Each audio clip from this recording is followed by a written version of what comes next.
Hello बच्चों, ये JEE में 2023 का क्वेश्चन है। 10 अप्रैल शिफ्ट 2 का क्वेश्चन है ये। देखिए क्वेश्चन में क्या बोला जा रहा है। A force of minus P के cap acts on the origin of the coordinate system. The torque about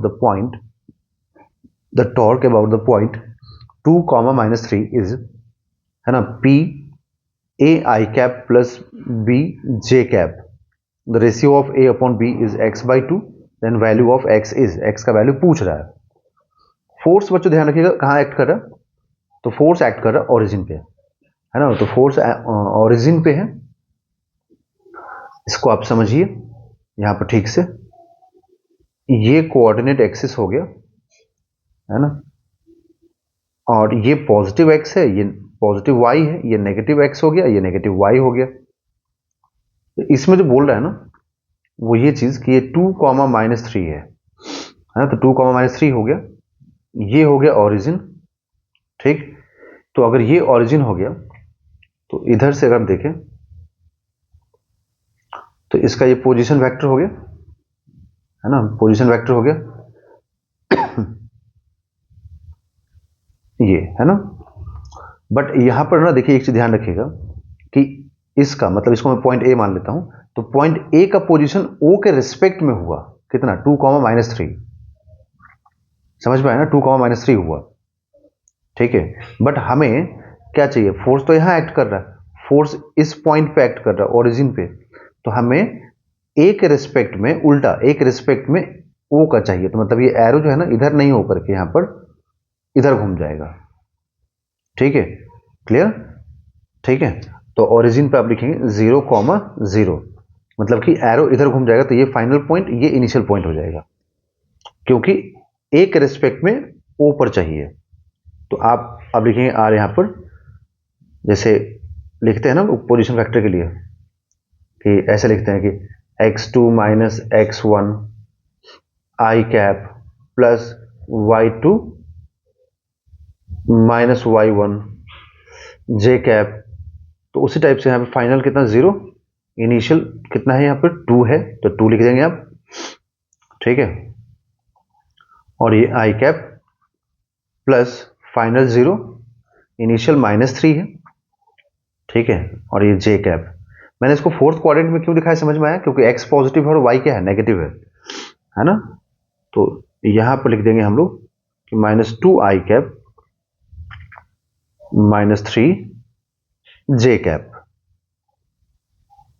और ये प्लस हो जाएगा बच्चों, क्योंकि ये माइनस तो पहले से ही है ना, यहाँ पे माइनस 3 है। ठीक है, तो ये माइनस माइनस प्लस हो जाएगा। तो ये पोजीशन वेक्टर आ गया।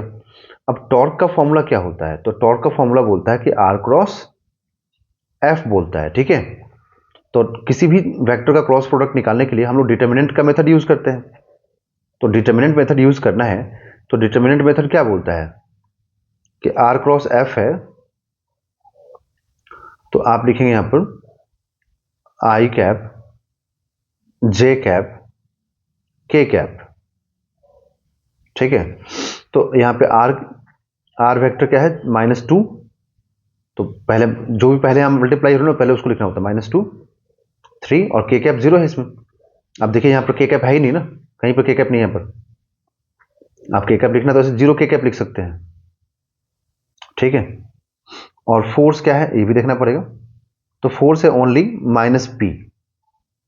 तो यहाँ पे जो फोर्स है ना, मैं लिख देता हूं, force vector is equal to minus P के कैप है। मतलब इसका ये आई कैप जे कैप 0 है, ये सिर्फ माइनस पी है। ठीक है, तो इसमें ये क्या बोलता है, देखिए ये बोलता है कि पहले हम आई कैप लिखेंगे। ठीक है, फिर इसके कॉरेस्पॉन्डिंग, जब आई कैप लिखेंगे ना, तो इसके कॉरेस्पॉन्डिंग हम कुछ नहीं लेंगे, फिर इसको क्रॉस मल्टीप्लीकेशन करेंगे इस तरीके से। तो -3p, और ये 0 0 हो जाएगा मल्टीप्लाई। फिर माइनस जे कैप लिखा जाता है यहाँ पर, है ना, सेकेंड टर्म में। फिर इसके अक्रॉस हम अब कुछ नहीं लेंगे, तो अब इन दोनों को मल्टीप्लाई करेंगे, तो -2 माइनस पी, तो ये 2p हो जाएगा। फिर इन दोनों को करेंगे तो 0 0 हो जाएगा।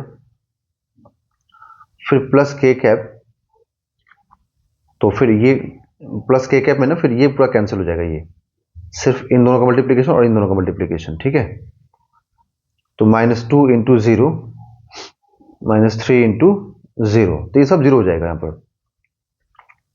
तो -3 p आई कैप -2p जे कैप। ठीक है, अब देखिए ये आ गया हम लोगों के पास, है ना, इतना मालूम हो गया। तो ये टॉर्क हो गया।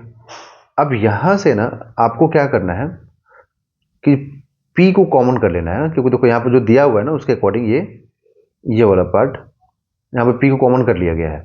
तो आप P को कॉमन कर लीजिए आप भी यहाँ पर। तो P को जब कॉमन करेंगे तो देखिए क्या लिखेंगे,